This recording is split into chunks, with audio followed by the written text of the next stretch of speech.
Hello दोस्तों। तो आज हम प्राचीन भारत का इतिहास का घटना चक्र चालू कर रहे हैं। जो आज से हम रेगुलर एक एक वीडियो डालते रहेंगे, तो आप हमारे साथ अपना सहयोग बनाए रखें और लाइक, शेयर और कमेंट कीजिए। जो आपका सुझाव हो दे सकते हैं। चलिए, पहला क्वेश्चन है, रॉबर्ट ब्रूस फुट थे।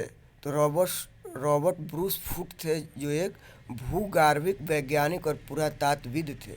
कोपेनहेगन संग्रहालय की सामग्री में पाषाण, कांस्य और लौह युग का त्रियुगीन विभाजन किसने किया था? तो थॉमसन ने किया था। उत्खनित प्रमाणों के अनुसार पशुपालन का प्रारंभ हुआ था मध्य पाषाण काल में। उत्खनित प्रमाणों के अनुसार पशुपालन का प्रारंभ हुआ था मध्य पाषाण काल में। मध्य पाषाणिक प्रसंग में पशुपालन के प्रमाण जहाँ से मिले हैं वह स्थान है आदमगढ़। वह स्थान है आदमगढ़। निम्न में से किस स्थल में हड्डी के उपकरण प्राप्त हुए हैं? तो इसमें हो जाएगा महदहा से और सराय नहर राय से भी और महदहा से भी मिला। हड्डी से निर्मित आभूषण भारत में मध्य पाषाण काल के प्रारंभ में प्राप्त हुआ है सराय नहर और महदहा से। एक ही कब्र से 3 मानव कंकाल कहाँ से मिले हैं? दमदमा से। एक ही कब्र से 3 मानव कंकाल कहाँ से मिले हैं? दमदमा से। एक ही कब्र से 3 मानव कंकाल दमदमा से मिले हैं। चलिए, क्वेश्चन नंबर 8, खाद्यान्नों की कृषि प्रारंभ कहाँ से हुई थी? खाद्यान्नों की कृषि सर्वप्रथम कहाँ से प्रारंभ हुई थी? नवपाषाण काल से। भारत में मानव का सर्वप्रथम साक्ष्य कहाँ से मिलता है? नर्मदा घाटी से। भारत में मानव का सर्वप्रथम साक्ष्य कहाँ से मिलता है? नर्मदा घाटी से।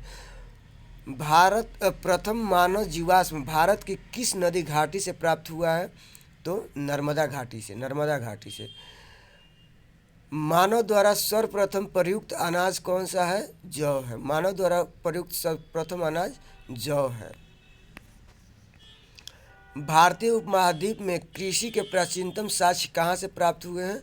लहुरा देव से। भारतीय उपमहाद्वीप में कृषि के प्राचीनतम साक्ष्य कहाँ से प्राप्त हुए हैं? लहुरा देव से। भारतीय उपमहाद्वीप में कृषि के प्राचीनतम साक्ष्य कहाँ से प्राप्त हुए हैं? तो मेहरगढ़ से। इसका व्याख्या पढ़ लीजिए।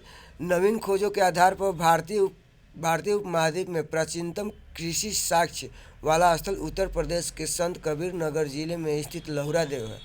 यहाँ से 9000 ईसा पूर्व से 7000 ईसा पूर्व तक के बीच चावल के साक्ष्य प्राप्त हुए। उल्लेखनीय है कि इस नवीनतम खोज के पूर्व भारतीय उपमहाद्वीप का प्राचीनतम कृषि साक्ष्य वाला स्थल मेहरगढ़ पाकिस्तान बलूचिस्तान में स्थित यहाँ से 7000 ईसा पूर्व के गेहूं के साक्ष्य मिले हैं, जबकि प्राचीनतम चावल के साक्ष्य वाला स्थान कोल्डिया इलाहाबाद जिले में बेलन नदी तट पर स्थित यहाँ से 6500 ईसा पूर्व के चावल की भूसी के साक्ष्य मिले हैं। माना जाता है कि उपयुक्त संदर्भ में यदि विकल्प में लहुरा देव रहता है तो उपयुक्त विकल्प वही होगा, परंतु लहुरा देव के विकल्प में ना होने की स्थिति में इसका उत्तर पूर्व की भांति ही होगा। अगर लहुरा देव होगा तो मेहरगढ़ नहीं होगा। भारतीय उपमहाद्वीप में कृषि के प्राचीनतम साक्ष्य कहाँ से मिले हैं? तो मेहरगढ़ से।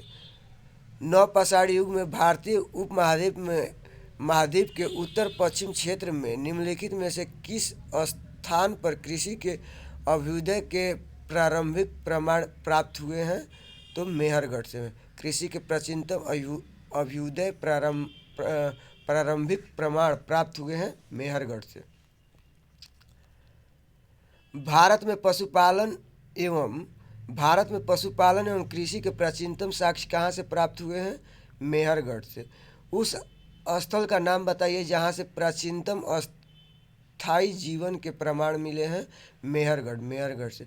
निम्नलिखित में से किन स्थानों से मध्य पाषाण काल में पशुपालन के प्रमाण मिले हैं? बागोर से निम्नलिखित में से किसको चालकोलिथिक युग भी कहा जाता है? ताम्रपाषाण युग को चालकोलिथिक युग भी कहा जाता है। ताम्रपाषाण युग को आहड़ सभ्यता के बारे में निम्न कथनों पर विचार कीजिए। आहड़वासी तांबा गलाना जानते थे। ये लोग चावल से परिचित नहीं थे। धातु का काम अहलवाड़ियों की अर्थव्यवस्था का एक साधन था। यहाँ से काले लाल रंग के मृदभांड मिले हैं जिन पर सामान्यतः सफ़ेद रंग से ज्यामितीय आकृति उकेरी गई थी। तो इसका 1, 3, 4 सही है। 1, 3, 4 सही। अहलवाड़ी तांबा गलाना जानते थे, सही है। वे चावल से परिचित नहीं थे, वे चावल से परिचित थे। धातु का काम अहलवाड़ियों की अर्थव्यवस्था का एक साधन था, सही है। यहाँ से काले लाल रंग के मृदभांड मिले हैं जिन पर सामान्यतः सफ़ेद रंग से ज्यामितीय आकृति उकेरी गई है, ये भी सही है। निम्न में से किस एक पुरास्थल से पूरा पसार संस्कृति से लेकर हड़प्पा सभ्यता तक के सांस्कृतिक अवशेष प्राप्त हुए हैं? मेहरगढ़ से। नौदा टोली का उत्खनन किसने किया था? तो एच.डी. संकालिया ने नौदा टोली एच.डी. संकालिया ने किया था। नौदा टोली का उत्खनन एच.डी. संकालिया ने किया था। नौदा टोली किस राज्य में स्थित है? मध्य प्रदेश में। नौदा टोली किस राज्य में स्थित है? तो मध्य प्रदेश में। बृहद पाषाण स्मारकों की पहचान की गई है मृतकों को दफनाने के स्थान के रूप में। बृहद पाषाण स्मारकों की पहचान की गई है मृतकों को दफनाने के लिए। राख का टीला निम्नलिखित में से किस नवपाषाणिक पुरा स्थल से संबंधित है? सघन कल्लू से। भीमबेटका किसके लिए प्रसिद्ध है? गुफाओं के शैल चित्र के लिए। भीमबेटका किसके लिए प्रसिद्ध है? गुफाओं के शैल चित्र के लिए। निम्न में से कौन सा स्थल प्रागैतिहासिक चित्रकला के लिए प्रसिद्ध है? भीमबेटका। निम्न में से कौन सा स्थल प्रागैतिहासिक चित्रकला के लिए प्रसिद्ध है? भीमबेटका प्रागैतिहासिक चित्रकला के लिए प्रसिद्ध है। भीमबेटका की गुफाएं कहाँ स्थित है? अब्दुल्लागंज रायसेन में। भारत के किस शिलाश्रय में से सर्वाधिक चित्र प्राप्त हुए हैं? तो भीमबेटका से। भारत के किस शिलाश्रय से सर्वाधिक चित्र प्राप्त हुए हैं? भीमबेटका से। निम्नलिखित में से किस भारतीय पुरातत्ववेत्ता ने पहली बार भीमबेटका गुफा को देखा और उसके शैल चित्रों के प्रागैतिहासिक महत्व को खोजा? तो बी.एस. वालंकर थे।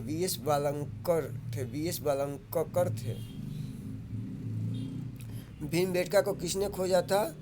डॉक्टर विष्णुधर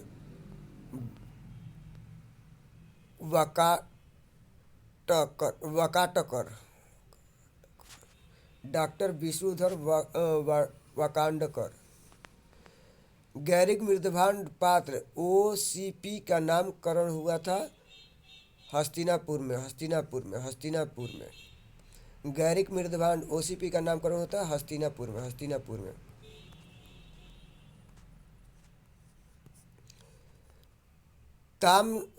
ताम्रसम काल में महाराष्ट्र के लोग मृतकों को घर के फर्श के नीचे किस तरह रखकर दफनाते थे? तो उत्तर से दक्षिण की ओर रखकर दफनाते थे। निम्नलिखित में से किस स्थल से मानव कंकाल के साथ कुत्ते का कंकाल भी सावधान से प्राप्त हुआ है? तो बुर्ज होम से। निम्नलिखित में से किस स्थल पर मानव के साथ कुत्ते को दफनाए जाने का साक्ष्य मिला है? बुर्ज होम से। गर्त आवास के साक्ष्य प्राप्त हुए हैं बुर्ज होम से। निम्नलिखित युग्मों पर विचार कीजिए। इसमें कौन कौन सही सुमेलित है? तो इसमें चंद्रकेतुगढ़ टेराकोटा कला के लिए केतुगढ़ टेराकोटा कला के लिए और गणेश्वर ताम्र कलाकृतियों के लिए। गणेश्वर ताम्र कलाकृतियों के लिए। विंध्य क्षेत्र के किस शिलाश्रय में सर्वाधिक मानव कंकाल मिले हैं? लेखिया से। लेखिया से विंध्य क्षेत्र के किस शिलाश्रय से सर्वाधिक मानव कंकाल मिले हैं? लेखिया से। नदी दो कथन दिए गए हैं, नीचे दो कथन दिए गए हैं। एक को अभिकथन ए तथा दूसरे को कारण आर कहा गया है। अभिकथन ए, विंध्य क्षेत्र के पाषाण युगीन लोगों ने नूतन भूतल काल के अंत में गंगा घाटी में प्रव्रजन किया। और दूसरा है, जलवायु परिवर्तन के कारण इस काल में शुष्कता का चरण था। तो आंसर हो जाएगा ए और आर दोनों सही है। कथन आर ए का सही व्याख्या भी कर रहा है। भारतीय पुरातत्व सर्वेक्षण निम्नलिखित विभागों मंत्रालयों में से किसका संलग्न कार्यालय है? तो संस्कृति का। भारतीय पुरातत्व सर्वेक्षण निम्नलिखित विभागों मंत्रालयों में से किसका संलग्न कार्यालय है? संस्कृति का। भारतीय पुरातत्व का जनक किसे कहा जाता है? अलेक्जेंडर कनिंघम को। राष्ट्रीय मानव संग्रहालय कहाँ पर है? राष्ट्रीय मानव संग्रहालय कहाँ पर है? तो भोपाल में। राष्ट्रीय मानव संग्रहालय भोपाल में है। अब